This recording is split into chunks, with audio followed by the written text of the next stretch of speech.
Okay, we can start the Transportation Advisory Board meeting for October 9th. Call to order. Can we go ahead and do a roll call? Chair Lehner. Here. Board Member Bennett. Here. Board Member Wicklund. Here. Vice Chair Christ. Present. Board Member Kim.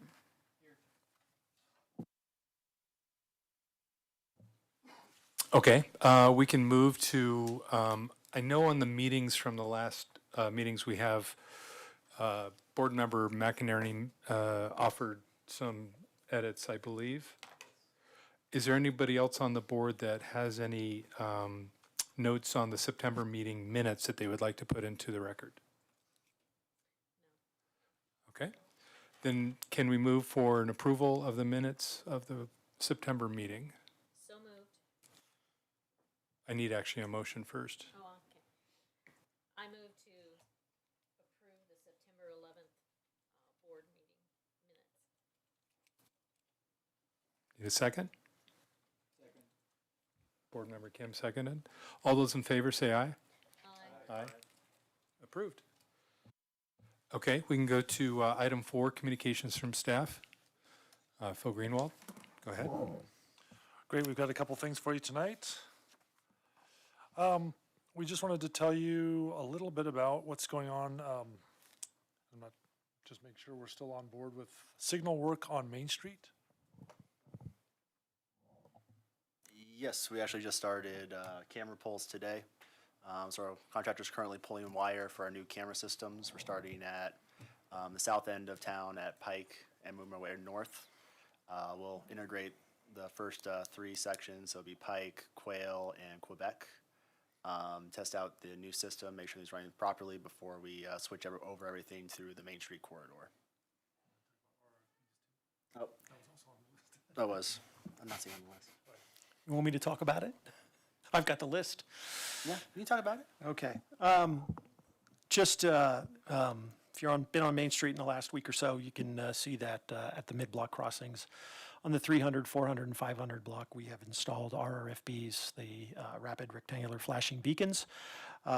So we're still observing those, making sure that for the majority of the users that they have enough adequate time to cross. While we were testing them, we noticed that a couple of elderly residents seemed to be, when they delayed crossing, didn't hit it right away, they ran out a little bit of time. So we're still keeping an eye on those, and we can adjust those if we need to add a little bit more time. So that's kind of a work in progress as that moves forward. Next item is we have been working on 3rd Avenue for about a year and a half now. We are coming to kind of a closure on part of the road from about Sherman East. We just finished up the kind of repaving. We've added most of the new signs, some of the crossings. We put stop control in at Sherman and Francis. We've also got some flashing speed limit signs. To note that those signs will now enable us to collect data on that road. So we will have real-time data of what the speeds actually are and if the improvements are actually working. The section from Sherman to the west will be delayed. Paving will be undertaken next year, in part because at the 3rd and Sherman intersection, we are working on a storm drainage project. A project was out to bid. It's been late in design, but bids are in. They're within our budget, so we anticipate moving that forward in the next several months. And then spring of next year, the first project we will undertake is finishing up 3rd with repaving. And with that, I'll turn it over to Phil for microtransit. Oh, I wish you wouldn't have said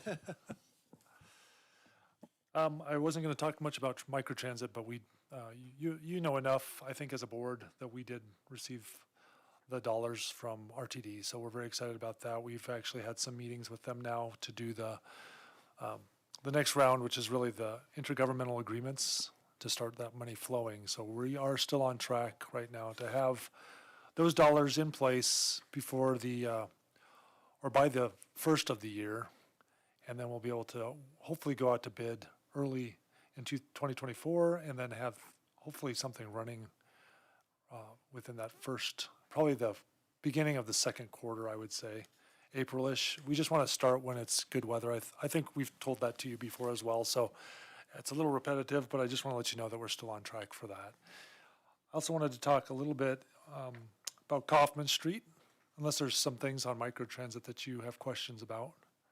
But otherwise, on Kaufman Street, that project, which runs basically from First Avenue north to 9th Avenue, busway, bikeway, new walk, new roadway, is on track to go to bid, I believe, next month. So we are still on track to do that as well.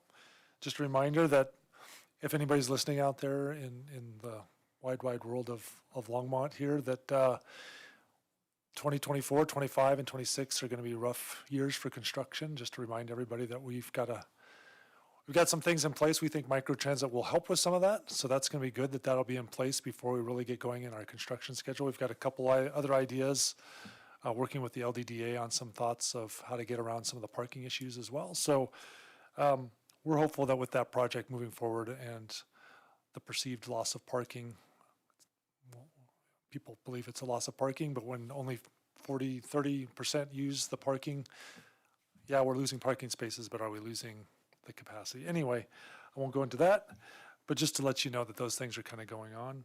And finally, well, two more things. We're also working with more of a regional aspect. We're working with the city and county of Broomfield, Westminster, city of Westminster, city of Lafayette, Louisville, Erie, Boulder, and Boulder County to talk about e-bike share for the whole region, for this whole region.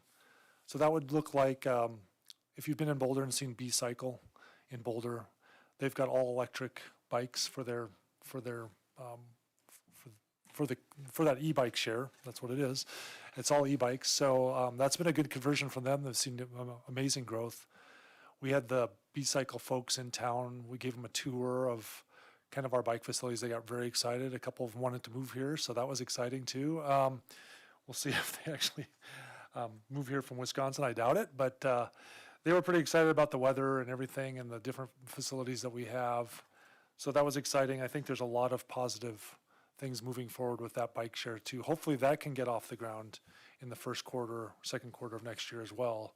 So I know we've had some issues with other bike share companies in the past, and with COVID, that kind of was the death knell for, I hate to say that, sorry, but that was kind of the end for bike share for the city of Longmont. We were doing okay, but we were lacking sponsors. So this e-bike share kind of runs on its own and does its own thing, and they have self-supporting funding sources, so it's been a much better conversation so far. So just want to give you as the Transportation Advisory Board a heads up of what's going on in those different pieces. If there are any questions about, okay, yes, sir. With the B-Cycle program, there's not scooters, because I know in Boulder, that's a big issue with those scooters, just kind of, so the B-Cycle, is it kind of station-to-station bike sharing? Right, they are dependent on the stations for the charging of the bicycles, so they don't take them out, charge them, and put them back on the road. They're charged every time they're put back into a station, and that's pretty critical to the operation. The idea of the scooters was something that was not forwarded by our city council a number of years ago, about 2 years ago. So that's a different company, which is good too. So we're just going to talk about the B-Cycle model at this point and not worry about the scooter model unless there's pressures in the future. We do know that there's a likely change in council coming up in November. So with that change, we may be asked to bring that issue back, but we aren't going to push it at the staff level. So with the B-Cycle setup, it is kind of electric station to electric station.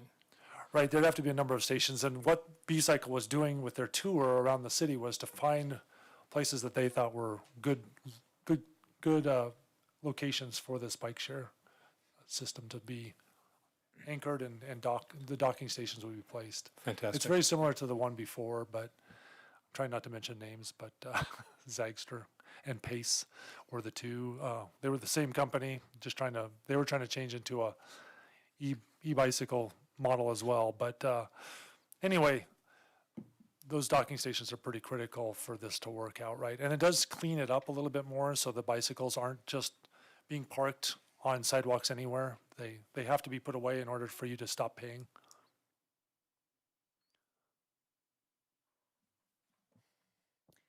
Phil, any idea how many stations it's gonna take for docking stations for the bikes?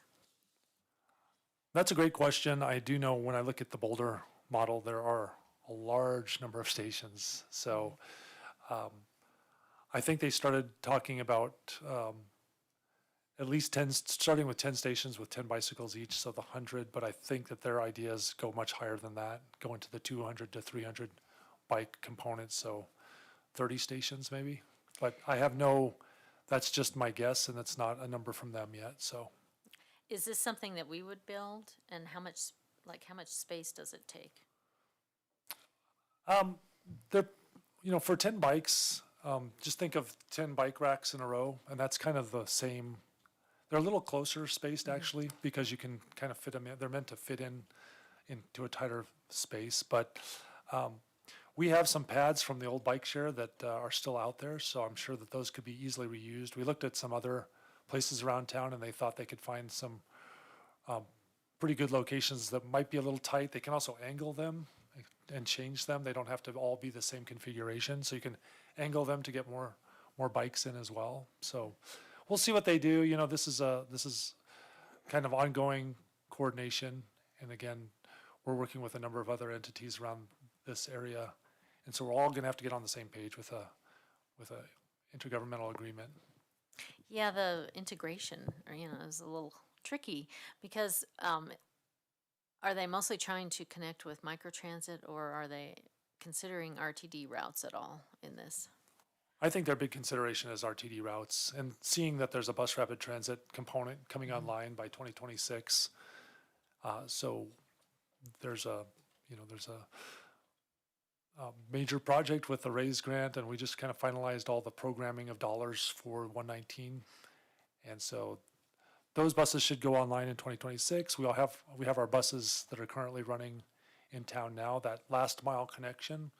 And if everybody kind of was using the same application, the same app in all these different areas, we think that brings a lot of merit to the idea of one company kind of covering the whole group. So that's one of the things we're looking at. And of course, there's a lot of procurement issues with that. So we have to be careful of going after just one company. So that's what we're talking about right now, is how we go about doing a proposal. My concern with that is a lot of RTD is very centralized. And so once again, the east side needs more transportation. And I think the west side does too. And just those edges of town, Right, and the idea is to get docking stations out in those western and eastern edges of town as well, so that if you do need to take a bus into downtown, you can get to those you edges. can start with a bike and Yeah. you work your way in. Right. Yeah, which is what I or usually work your way do. back out. Yeah, Yeah. however you're traveling, and then again with that microtransit kind of overlay over the whole thing, where you can just kind of get on an app and order a ride, hopefully for under $2, most likely under $2, if not just $1. Yeah. And get anywhere in town on that. So And there's going to be bike racks on those microtransit, at least for 2 bikes, you think? I think so, but I'm not sure if you'll want to put an electric bike on there, because they're going to That's be a little right. heavier than They a are, typical yeah. bike. So we'll have to think about all these things. Yeah, yeah, so integration, interesting. Thanks. One last item that I have for you all, which is kind of important, and I may have wanted to put this in the bulk of the agenda, but we're just trying to push this a little faster than I think we thought originally. And Dave McInerney was part of the group that selected a consulting firm for the transportation mobility plan. He's not here tonight, but he really helped us find the right folks, and we ended up going with a company called Fair and Peers. And so they're gonna be doing our transportation mobility plan in the future, and that's gonna start up. We want to start up before the end of the year. In fact, we want to do a kickoff this month. So the tough thing to ask, and I know there's a number of other boards asking tonight as well, and this week, for a project steering committee member, a volunteer to be on our project steering committee. And I can tell you a little bit about kind of what is expected. I hope to be able to tell you a little bit about that, but let's see. Probably forgot my sheet. But anyway, I just want to let you know that it's going to likely meet 4 times during our year-long process. So quarterly, we'll meet quarterly. Probably about 2 hour, maybe longer for some, shorter for others, but averaging about 2 hours per meeting. And the project committee will be, or the project steering committee will be asked to review existing conditions for the transportation mobility plan, along with the draft vision and goals. So that'll be one aspect of the project. Participate in a charrette to discuss the draft recommendations. Participate in an interactive workshop to shape project prioritization through various applications, such as story maps and all these different things that we're going to send out to the public. So it'll be the steering committee's review of that public outreach to kind of come back to the TMP. And then finally, review the updated draft recommendations, priorities, and implementation strategies, and provide final input. So those are the 4 meetings, and that's what we're asking for. So if you'd like to decide, as the 5 of you, to pick one member, and it might be somebody who's not here, but I'll leave that up to you. Well, I'm willing to, but if anybody else on the board would like to, we can go ahead and go start with Garrison and come all the way across here. I am not interested.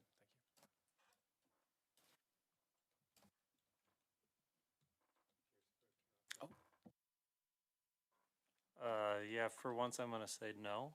Yeah. I got a lot of things going on. I can't participate this time either, but I would say David might be interested also.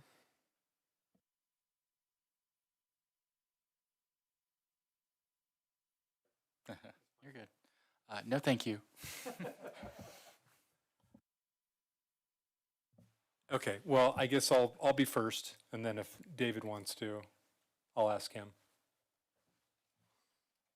Thank you very much. That's all we needed tonight from the communications from staff. Thank you. Oh, we got one more. We're on it.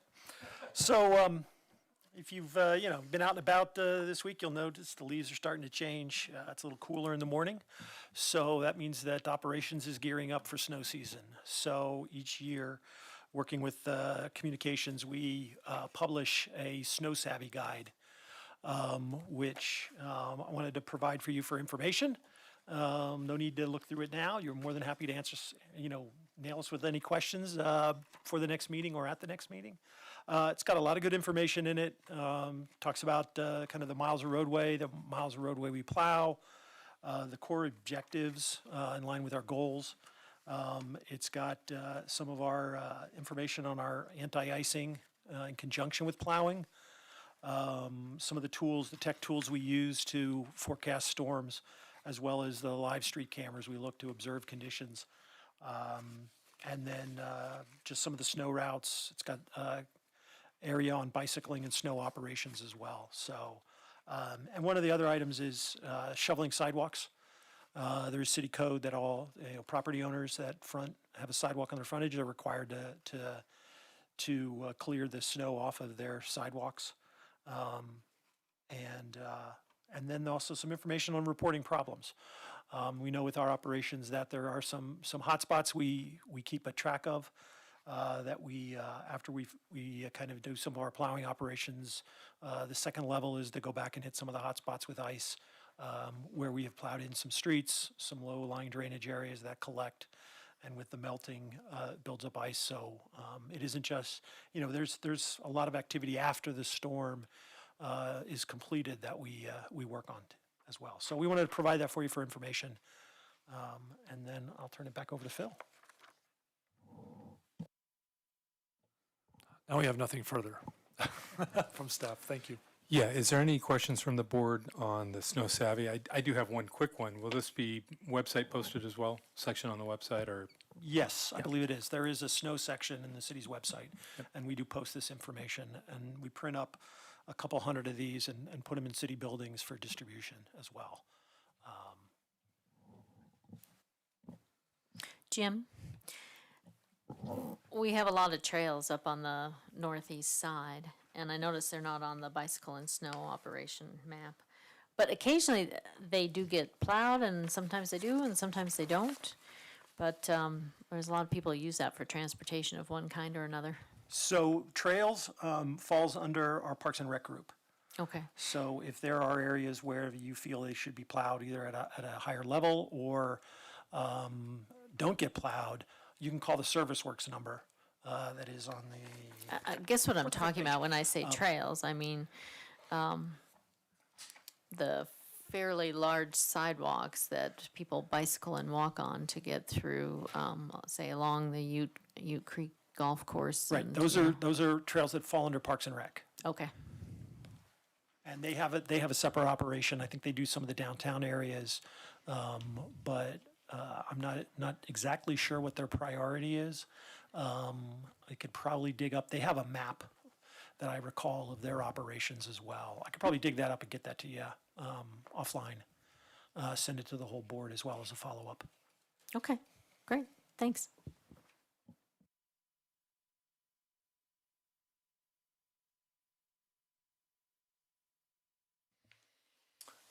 Okay, it doesn't look like we have anybody from the public here to speak. Oh, okay. So I guess the moment we've all been waiting for, or no? Yeah, crash report?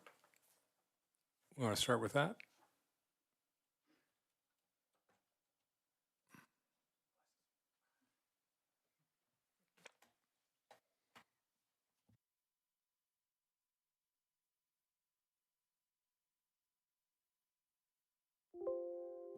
All right.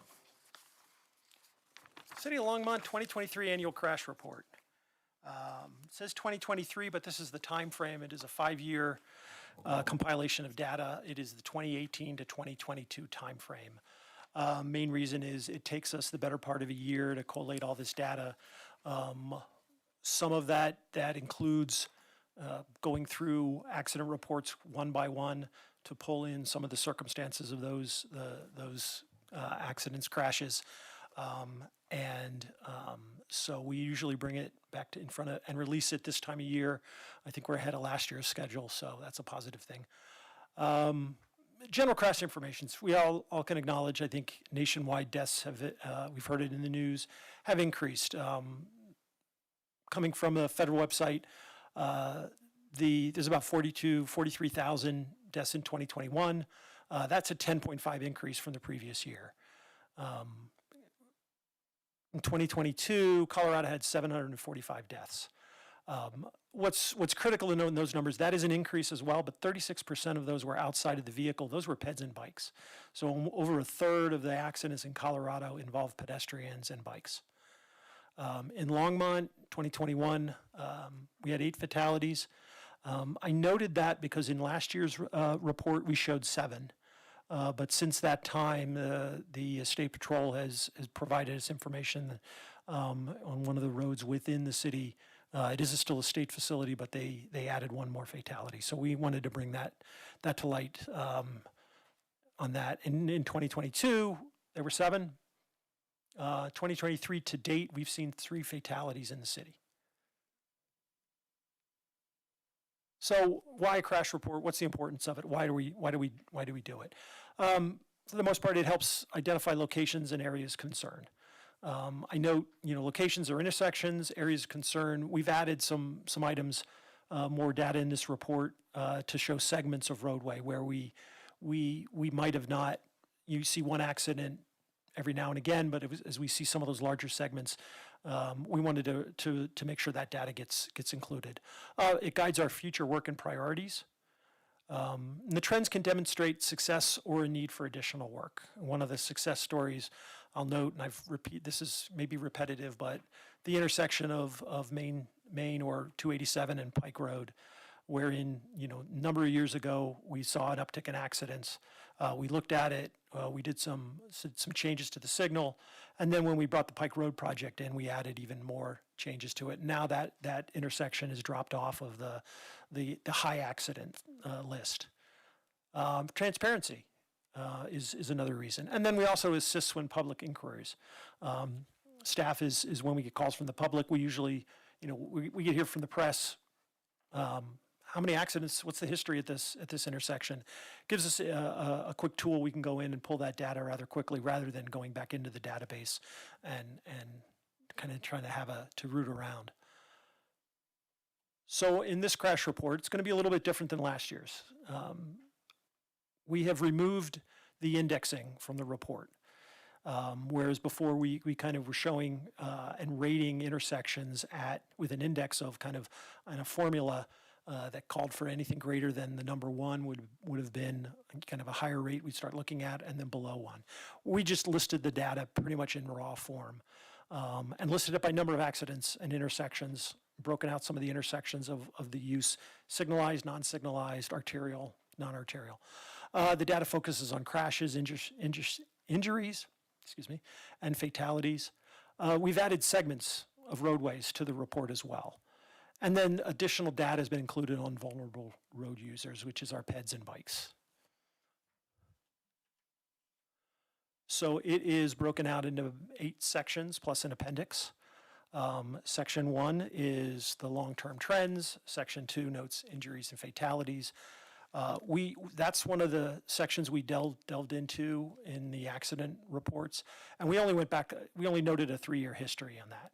Next year, when we release the report, it'll be a 4-year history till we get up to a running total of over 5 years. It was just a significant amount of staff time to dig into to go back beyond 3 years. Section 3 is crash incident and timing. Section 4 is the fatal crash comparison. Section 5 is the highest injury locations, and those were broken down into segments and intersections, the regional arterials, which are kind of our state roadways, the city arterials, then city collectors, local streets, and collectors.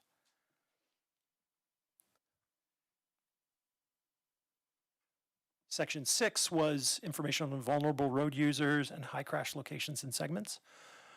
Section 7 was on impairment and other factors, noting accidents with alcohol, medical, or electronic devices that were related to those kind of 3 broad topics. Section 8, similar to last year's, is we went into more detail on some of the fatal crash details. It's basically an Excel spreadsheet that broke so that we added in the 2022 crashes. And then we have an appendix that is basically the raw data of crash tables.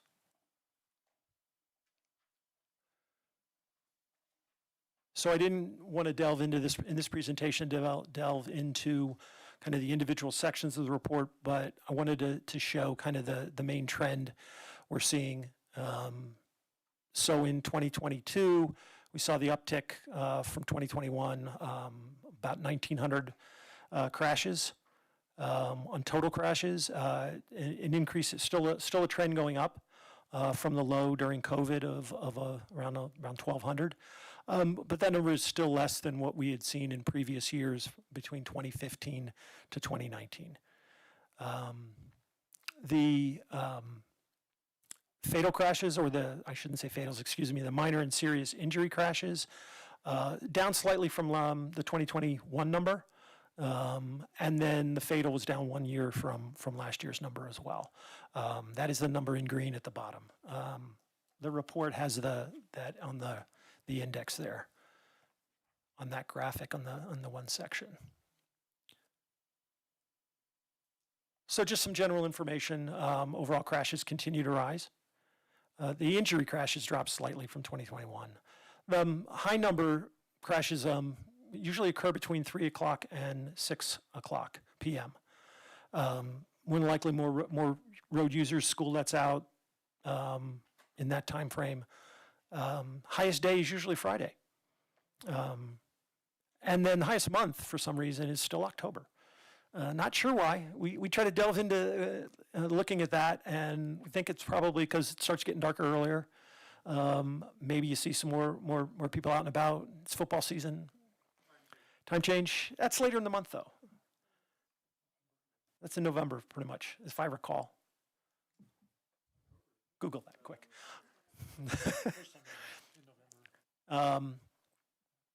And then most crashes we're seeing are on the major arterials. Ken Pratt,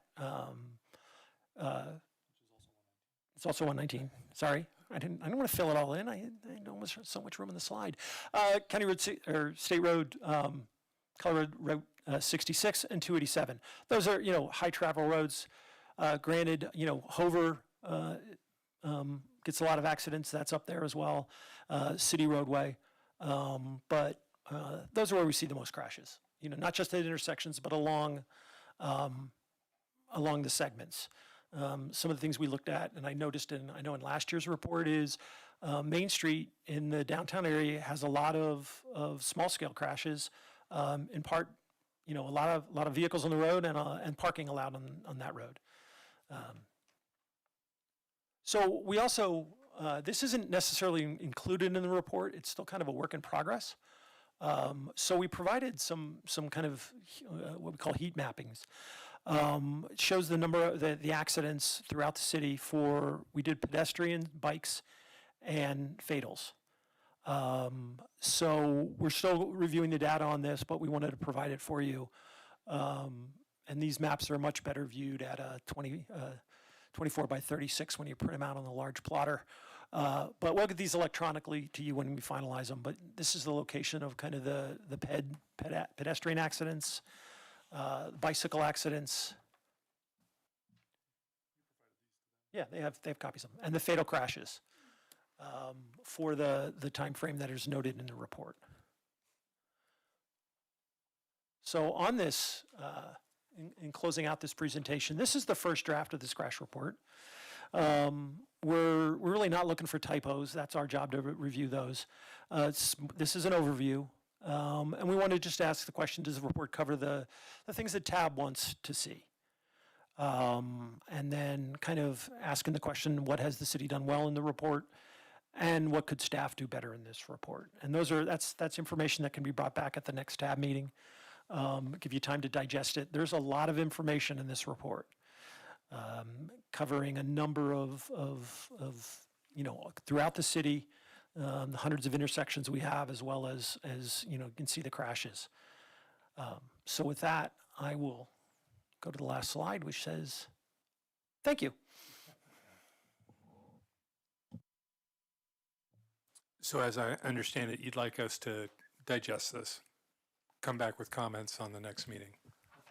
I think we can answer some questions now, but I think, like I said, this is a lot of raw data, okay? And we tried to look at it on how it would be helpful as we get into Vision Zero, and looking at where are we seeing the most crashes, okay? And where are we going to start prioritizing some of the work we want to do? Now, we're going to be starting on that in the next couple of weeks as we start looking at next year's work plan. And what I mean by that is as we look at some of the roads we're going to be working on for asphalt management, okay, our pavement management program. Are there roads where we want, as we repave those, do we want to add bike lanes? Do we want to add curb extensions? Do we want to add in, are we going to look at some intersections for stop control? So we're going to start that work right now because, we call it the low-hanging fruit. We'll be doing those improvements as part of that other work to add, make our roads safer. Same would go for chip seal, okay, which is what we did with a few years ago with 9th Avenue, and then we also did it last year with 3rd Avenue. This year, we really didn't look at any of our collectors or arterials for chip seal, so we didn't really incorporate anything for this year. But next year, we'll be looking ahead to that, and then what other improvements we may want to do. As we repave a road, we want to restripe it. Do we want to add in, narrower lanes to slow people down? Are we seeing? Now would be the time to start doing some of the counts. To start looking at, are we seeing people creeping up over the speed limits? One road I will point to in particular is Gay Street. From 3rd Avenue to 9th is scheduled to be repaved next year. So we're going to start looking at that. How do we, it is a enhanced multi-use corridor, but that plan called for removal of parking from one side of the street, which may not be acceptable to a number of the residents. So we're going to be meeting in a few weeks to look at what are some of the other options. So don't be surprised if we bring back a couple of crazy ideas for you to take a look at before we got time, and now's the time to plan out some of the work for next year and incorporate a lot of this information or utilize this information for some of those hotspots we can take care of. Now that's not the only work we'd be doing. You know, Kyle also looks at some of the traffic signals. If we see a lot of left turn incidents, that's going to be an opportunity to make those some traffic signalized intersections protected versus what's the other word? Permissive. There you go. Yeah, FYA. Yep. So, I do have a question on the Pier City comparison chart, which I think that's the really important information in regards to looking at Westminster, Thornton in terms of similar in population, real close in numbers. I'm just curious, do you work at all?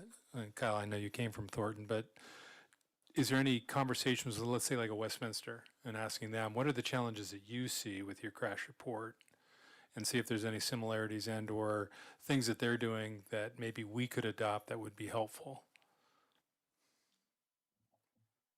Yeah, so me personally, I have a pretty good relationship with Thornton and Westminster and their traffic crew over there.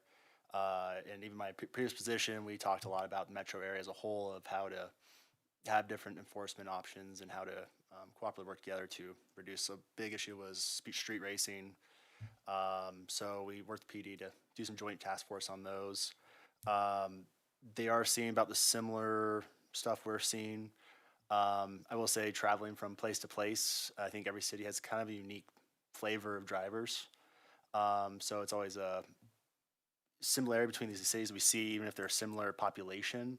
But sometimes each city brings its own culture. And so unfortunately, in that aspect, sometimes Longmont is unique for just Longmont issues.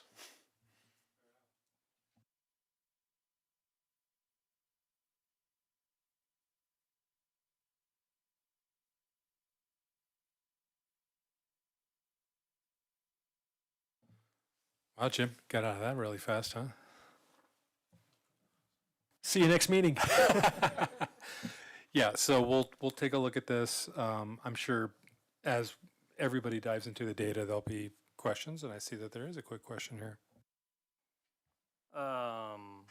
Well, one, I do like the report much better than last year, especially including more of a multimodal data set. Let's see, I'm trying to find it now. I just wonder, I get it. It's just a lot of data and trying to grapple with it and then figuring out what to do in the future. And I'm just wondering, how do we prioritize this, especially as, we're trying to re-educate the population and kind of change the paradigm shift of mobility priorities. So I don't know, I'm trying to ask is like, how do we,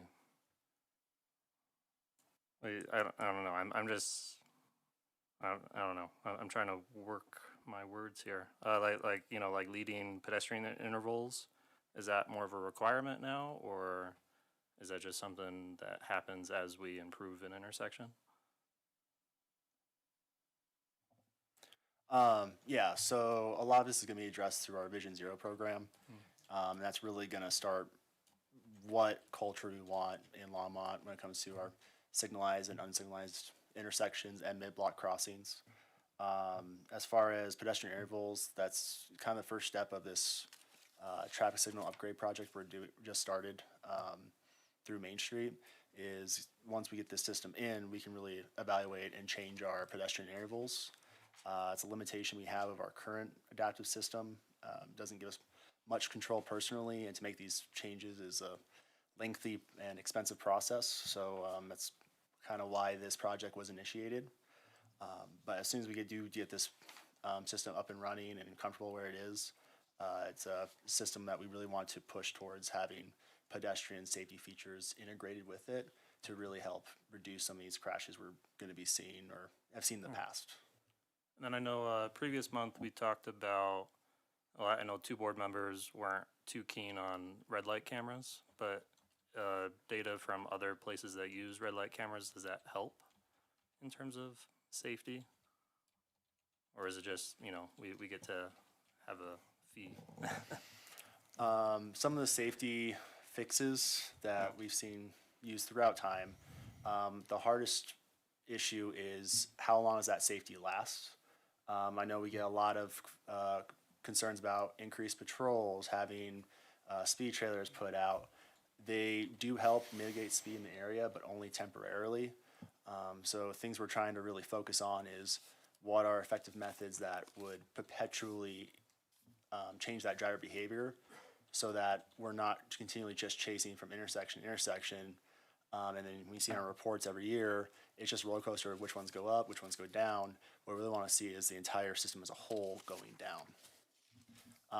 So a big core of our Vision Zero program is going to be data-backed decisions. And with that, we're going to be tracking a lot more in-depth data besides just spot speeds, just spot volumes. Our real aim is to create a data network of our city so we can really see how those changes affect the city as a whole. So we're not improving safety in one area while degrading safety in another because those aggressive or bad behaviors are just getting pushed to a different section of town. So. Okay. And then I think another kind of metric is, I know that as we plan for the future, we always talk about, potential future traffic volumes. I'm sure that's a conversation with CDOT concerning that, I know council and LDDA want to reduce the lane traffic in the downtown area. But then how do we see, we see a crash report, but then also preparing for the future of mobility. Are there, I see a confused look. Throw that one by me again about lane traffic on the LDDA. Well, there was a study session with the LDDA board and council many months ago to advocate for a reduction of lane, bringing it back to what we had during COVID, where traffic was slowed down in that downtown corridor. So I'm just wondering, we have a crash report, and then we also prepare for future traffic volumes is a key thing. I think a big thing with a crash report is also to look at maybe a little bit more that multimodal, but look at the transit use as well, encouraging that. So then it's pulling cars out of the road because it seems like cars, they're 2 tons and they're the main problem of death. So I'm just curious how we prepare for that future rather than always preparing for more and more cars, if that makes sense. It's a broad question. I'll give you a broad answer. Yeah. So what this crash report focuses kind of on is just, as I said, raw data, raw numbers. It's about safety. So what you're asking, I think, is beyond that. How do we move from a car-centric society and push other means of transportation? Yeah. And I think that's going to get involved into the microtransit. That's going to get involved in maybe expansion of RTD. It's going to be e-bikes. It's going to be other means, and I think part of that needs to be communication, and I think and education, and that's going to be a broader picture or a broader, I think, program than what we're talking about here today. Okay, and that's going to be part of Vision Zero, I think. And I think part of that education is to get people out of cars. Our direction kind of through the city manager's office and from council is we're not looking at a lot of any more road widening projects. Okay, on our level, we may do some improvements on pace in 2 years simply to finish the section off. But we're not going to widen the road out for cars. If we widen the road out, it's going to be for multimodal facilities. The other item is maybe we look at Nelson Road as a widening project that's been talked about for a number of years. It's in the capital improvement program, but it is not budgeted. But I think the kind of what, at least this city council's vision has been, is pushing for that future transportation. What's that going to look like? And Phil and I have sat in a number of meetings scratching our heads about, we don't know what it's going to look like. But we're going to get there slowly. And I think it's going to be a combination of things. That can be a further discussion for the Transportation Advisory Board as well. Yeah. No, I know it is hard, and I know what one council member always brings up, the future thinker, Tony Seba, Yeah. who, talks about cars took over cities within a decade, and who knows what's coming for our future, so.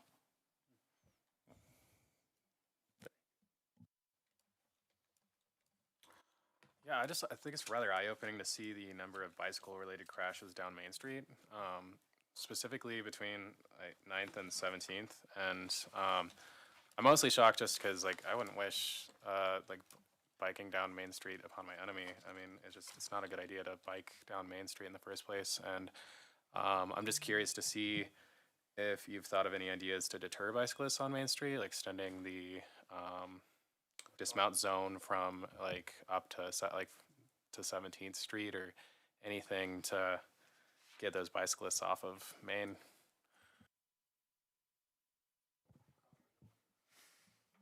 Yeah, I think what we're looking for is alternatives. So not restricting. The restrictions on Main Street, however you feel about them, are there because you have front doors that are so close to the sidewalk, and as people exit, it gets really dangerous for bicyclists and pedestrians to mix so closely together without separation. So I think the Main Street corridor master plan is really looking at the idea of separation of modes along those other stretches of Main Street. And we're also building, we talk about not widening roads, but we are trying to build a better connected system. And so up there at 15th and 16th and Main, there is a portion of, not Kaufman, but Terry that's going to go through in the back. And so that'll offer some options for people to be able to go, use the Main Street corridor. So within, a couple blocks of Main Street. We're also talking about actually on Main Street within the right of way. That corridor plan has some options as well for some of that. And you'll see more of that as we start to talk about bus rapid transit, mid-block signal crossings, or rectangular rapid flashing beacons. I like to say the whole thing for some reason because I never get it right. But we're talking about those different things to also help people move up and down Main Street without using Main Street, without using the street. Like you said, you'd never want to bicycle that. But we do have a lot of people who bicycle on the sidewalks. So how do we separate that? So that's what we're looking at, is different options to get people either a block or two off of Main Street, or enhance the facilities that we have on Main Street to make it easier for bicyclists to use and safer.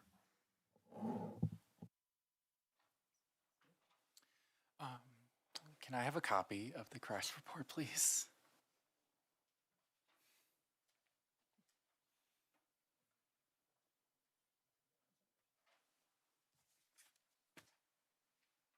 Thank you.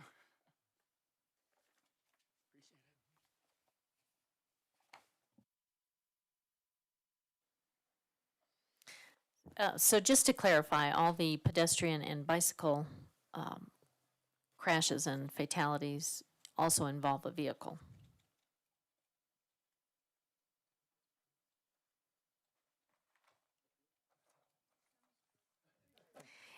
It sounds reasonable, but sometimes it's a bicycle pedestrian We're accident. pretty sure it's true. Okay. And the reason I'll say that it is, when you had asked me a few months ago about the pedestrian accident with a train on 119, that never made it into a crash report because it wasn't a vehicle. So when we were looking in records, we didn't have a crash report of that. We knew it occurred because it was in the press and we'd heard about it. But so these will all involve a bike and a motor vehicle. Okay. Also, how long has Boulder been participating in Vision Zero? Does anybody know?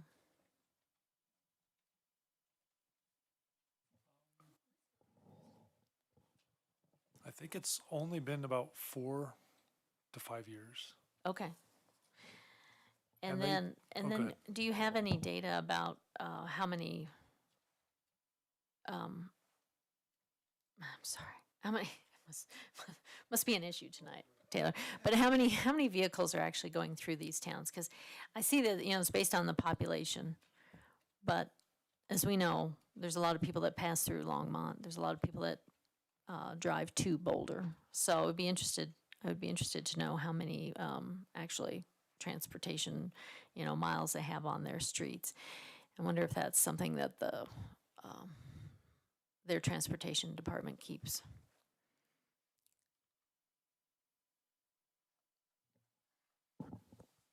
I think, as I recall, Boulder does publish vehicle miles traveled in their community, I think as part of Vision Zero. I'm not sure. We'd have to be delving into each of those cities, but that might be good information to have as just a comparison. Because I know that we see a lot of commuter traffic coming north through south and then east to west in the mornings and west to east in the evening. So, I know that some of it is, and it's also kind of it's a lot of projections because it's going to be difficult to have without having accurate counts on your major arterials and other streets. And I know we're working on it with the new signal system on Main to get kind of that will be able to be recorded as part of those new camera systems. So, Nice. but we'll try to see if we can put some stuff together for it. Just real quick for your, for City of Boulder, I just found it online, is 2014. So they've been incorporating Vision Zero since 2014. Okay. And then whenever we talk about the through traffic, we actually did a survey about 10 years ago, and we're surprised to see that most trips along Main Street, Hover, and 119 actually had a stop in Longmont. So only about, I think it was less than 10% were not stopping in Longmont at all. They may have been through trips and not, their origin and destination were not in Longmont, or their final origin and final destination were not in Longmont, but there was some stop that was made in Longmont. So I'm not sure if that helps or hinders your question, but it does tell you a little bit more of the story, that even though people are traveling through, typically they'll make a stop for something. 10 years. Right. Consider the development of Frederick and outside communities. Do you think that would change those numbers? I'm just curious. It could very well change those numbers, but then you also think about, well, we have a new Costco, we have new shops along, that are more popular, we have different restaurants, we have things like that that are maybe more attractive to people to stop. A couple Starbucks, have come up. So it's all those different factors that kind of factor in. It would be really interesting. I think we're going to have much better data as we get into the more electronic age, rather than stopping people and asking them questions on the side of a road. I think we can actually get better data coming up here in the future. Okay, so I just want to bring to the board's attention that Boulder is doing quite a bit better than we are in their fatal crashes. And they had 1/7 of the fatal crash in 2022 because they only had 1 and we had 7. But if you look at the prior years, it's been really good for 5 years, and their 5-year average is a 2.4, considering their population is very similar to ours. And I wondered if they had been participating in Vision Zero, or if it had to do with the fact that their streets are more narrow, the fact, and I think it was a combination of things, but it might be worthwhile to study a bit what has led them to a better result.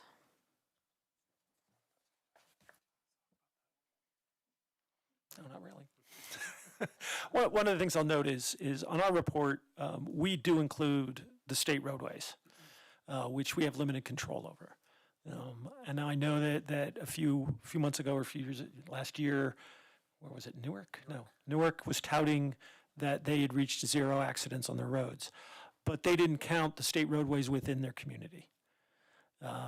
So we, in our group, we include Main Street, we include 119, we include 66. But one thing to add, kind of quick changing topics back to vehicle miles traveled.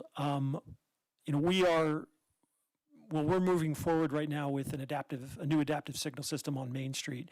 We have future plans to change out the adaptive signal system on Hover as well as 119. So that same system that'll allow us to note those vehicle miles traveled will be within the next 2 years, I think. Is that the schedule? On 119 and Hover, which are again highly traveled roads. So, as we build that database of both accidents, miles traveled or vehicles on the road, speeds, that's all part of kind of that data network we'll build through Vision Zero. And part of that is in data collection. We'll be hiring another staff member next year for that, as well as another planner. The current status, real quick on that, is that we are getting ready to recruit for the kind of the Vision Zero manager, transportation planner this year. Currently, it's getting held up in HR. I checked. So we're trying to cut that free so we can start recruiting on that. Thanks. And then you reminded me, Jim, that I noticed there are 2 fatal crashes on North Main, north of 66, and the businesses up on North Main mentioned that people just come down 287 and try to run into Longmont as fast as they can in their cars, and they were saying that it would be nice to have some mitigation, maybe starting around Walmart just to slow them down by the time they get to town. I do notice there were 2 fatal crashes there, so I thought, well, that reminds me of that topic.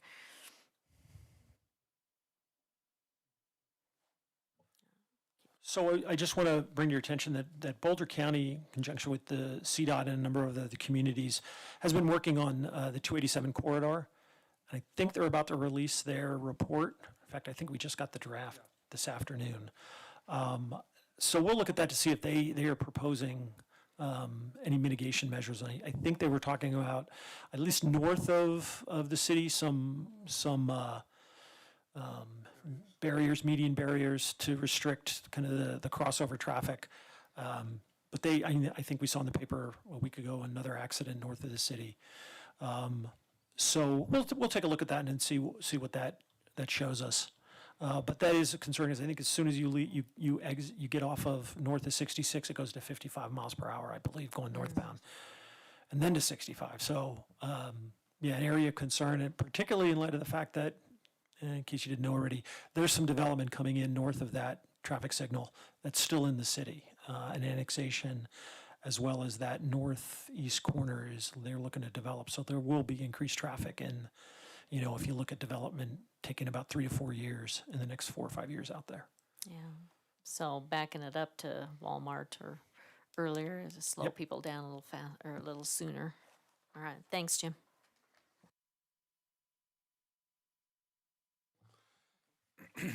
I just had a couple items. Jim, you mentioned the no road widening projects, and hopefully the board appreciates that's a very huge step by the city to say we're not going to widen roads.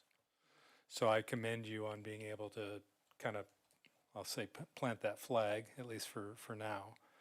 Because I know road design, road diets, all that effectively can help regulate speed and that sort of a thing when we're talking about speed control as we were earlier. I noticed, Boulder might have also a little bit better track record based on network of streets and how it's designed, obviously narrower streets, as well as they have red light cameras, right? So that effectively does help folks realize that they can't kind of do stupid things in intersections because they're going to be on camera. Again, is that something that's even been talked about at council level in terms of enforcement? I know that's not speed control, but that's more of enforcement.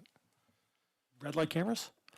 I think that's an issue that I would not want to speak to that without public safety chiming in. I believe that they have been looking at it. That is something I think they have budgeted in this year's budget as well as carrying over to next year. And it is, I think, one of the challenges they've been looking at, that if you hire, like, kind of, in most cases, an outside vendor, at least for those red light portable speed trailers type things, they do not come inexpensive. They are not cheap. And it's just one of the items that I think that we still leave in the toolbox for now, and it's an item to flesh out as we do the action plan in the coming year. So it is still on the table, yes. Good.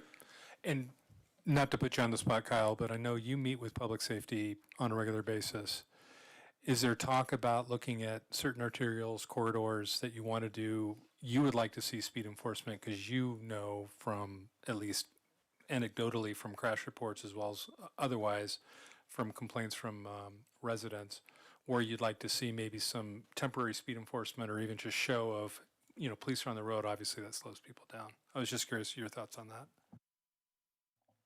Yeah, so I'm a strong believer in cooperating with our police and enforcement and having more targeted enforcements that can help both of us mitigate speeds. We have been working this last year. PD did purchase some mobile speed radar signs that we've been actually moving throughout the city. We've had them at 8th Avenue and Main Street, which seemed pretty effective. And if you notice, there is a permanent one there now coming into 8th. We did see some great feedback on that, of getting people to slow down as they enter that downtown area, being so dense as it is. But we have rotated those through 9th Avenue, 11th. We have plans to put them on our major arterials where you see most of our segment accidents. So, 17th, Pace, Main Street, and then where we feel that there's some temporary need for it or some data collection as well.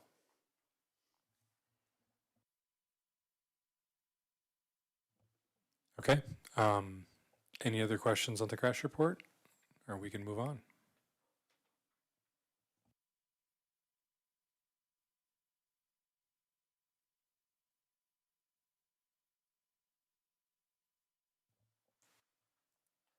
No action items? Okay. So we'll do comments from the board. We'll start with Board Member Kim.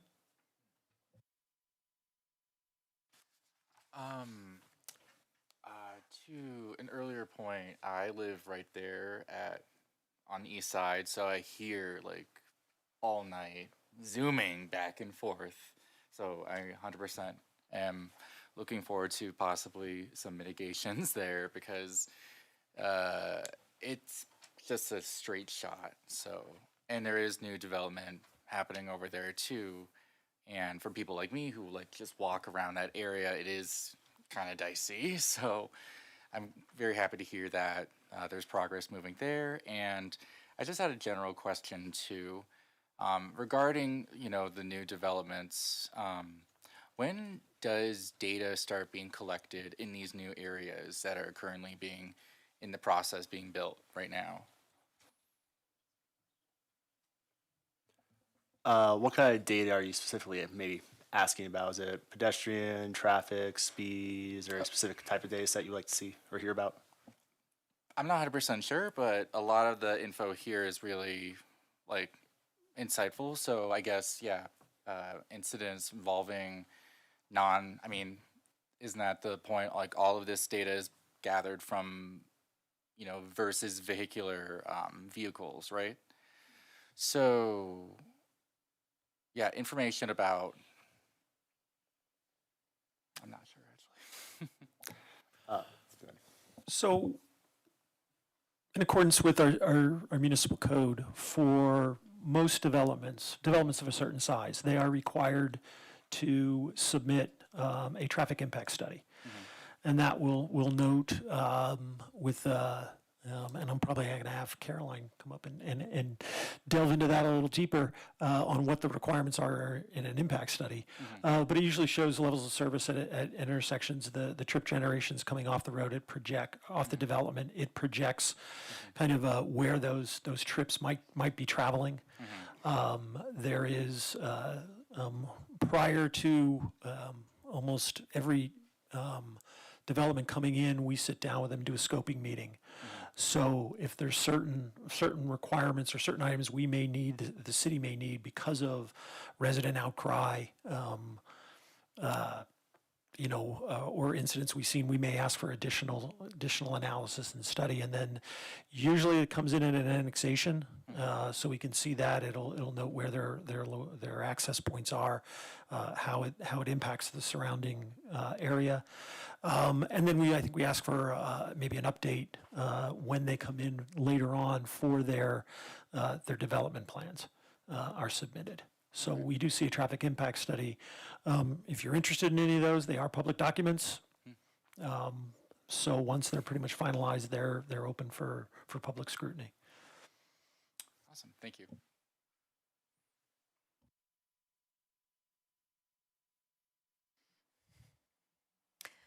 Love the maps. And it's a very well done report. Actually could really compare data. I just wanted to share with the board a little bit of personal experience. And that is, I think I mentioned in June, I had an accident on 119. And so I've been, just have had back pain. So I've been doing chiropractic and what have you. But they've kept me off my bike, which has made it hard for me to connect with the bus. But then also, I didn't have a car for 2 months. So I was borrowing rides and I was, just kind of thumbing it down here. And then also, just driving was a little bit painful for a while too. So my husband has another truck, but you know how a truck runs. So I was like, okay. And it just was a big eye opener in terms of how hard it is to get around this town nowadays. And it's about a mile for me to catch the bus. So very psyched about microtransit. Think we're on the right track. I felt this was field experience to me to learn how other people are, getting around all the way downtown. So just wanted to share that. So just a perspective. Thank you guys for all you're doing. I think we're on the right track, and we're really getting some good data here. So we'll know where we start, and we can map our progress.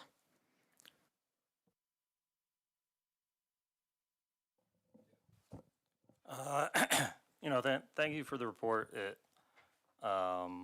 Like I said, I like the multimodal part to get that data in.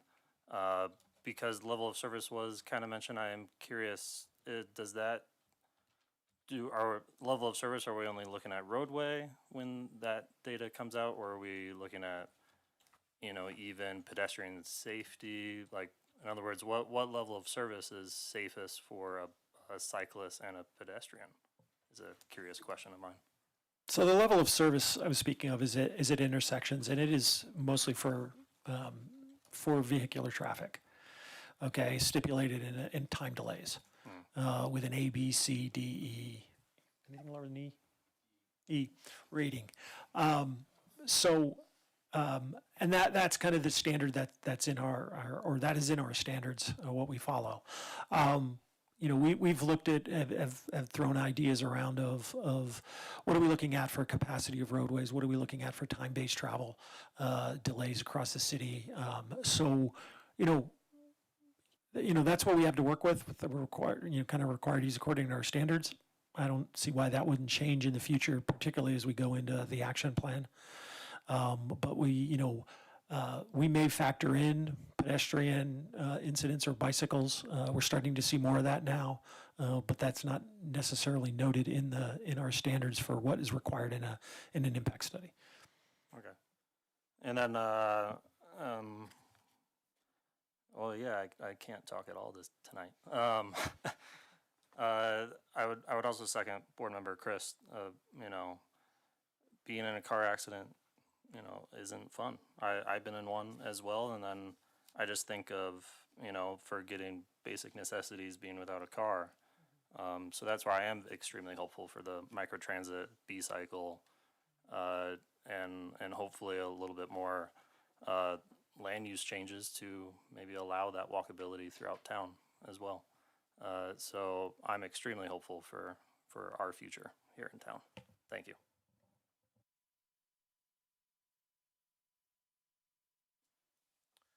It's very insightful. Thank you for your time putting it together. I'm excited to look at this data over the next month. I think it also gives a good insight of how we can make marked progress. And I look forward to Longmont being more safer than cities like Fort Collins and Broomfield.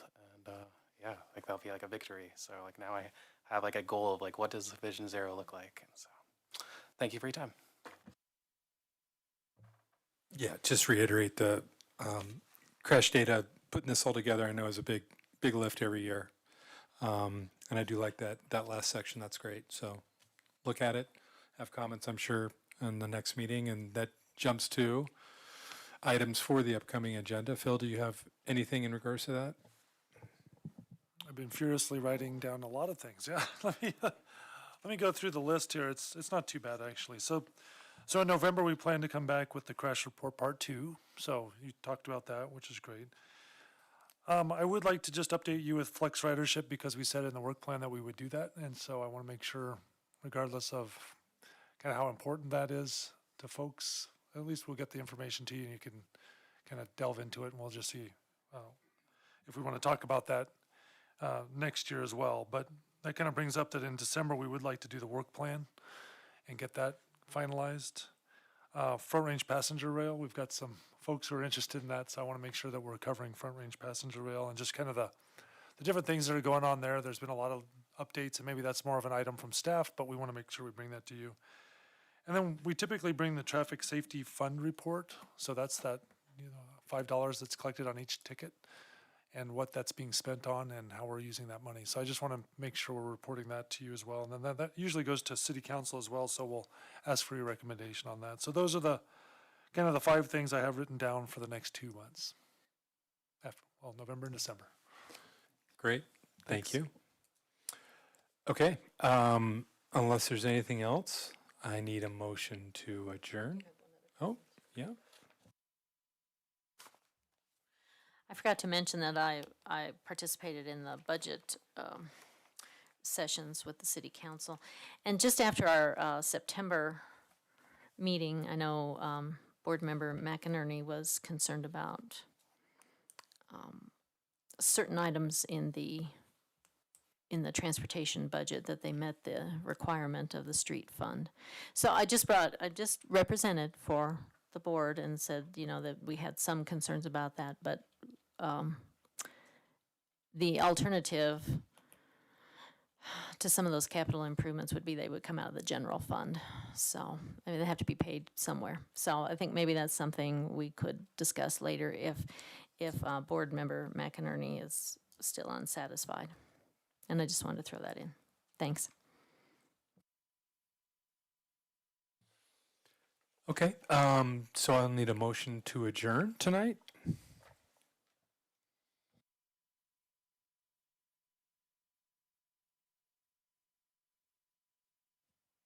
I move to adjourn the meeting. Second.